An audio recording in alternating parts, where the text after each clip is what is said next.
It's time to Our first question comes via Snapchat. Hi doctors, I had a baby earlier this year and I'm going back to work after 5 months. I'm wondering, what is the best way for me and the baby to transition off of breastfeeding? Registered nurse and lactation consultant Jadah Chatterjee joins us to answer this question because I'm assuming you get asked this pretty much all the time. Yes.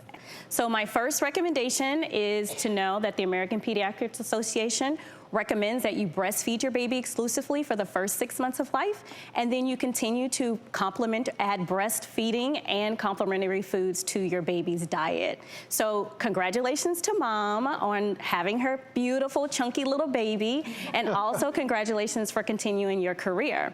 So it's most important to identify at your work environment where you can pump, because a designated workspace for moms to pump in the environment is the law that's here in California. So we want to make sure that's very important to know.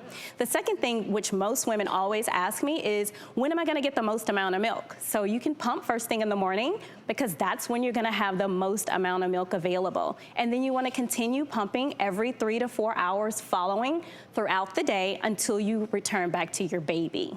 You can store your breast milk in the refrigerator for up to 7 days in the furthest back part of the refrigerator where it's coldest, and you can keep it in the freezer for up to a year. So if you plan in advance, then you can start pumping milk to store for your baby as soon as breastfeeding is successfully established, which is somewhere between 2 weeks and a month of your baby's life.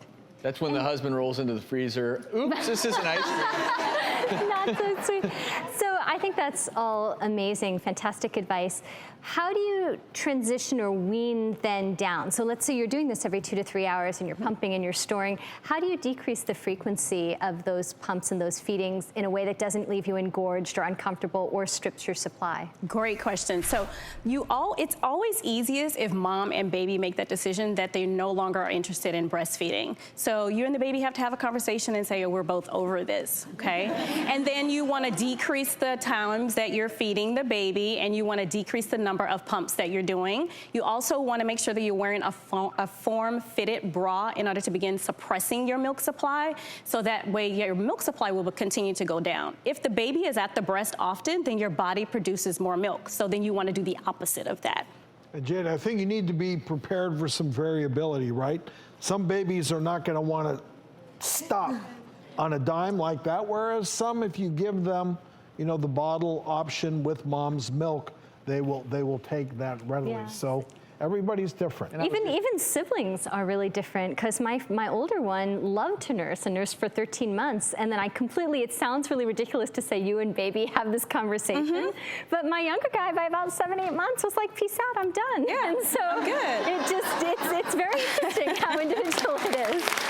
Yeah. And obviously, since it's individual, there's a reason why there are people like you, Jadah, as a lactation consultant, specialize in this. So if you're having any issues or concerns, hooking yourself up with someone like you, Jadah, it seems like a great course of action. Keep up the good work. Thank you.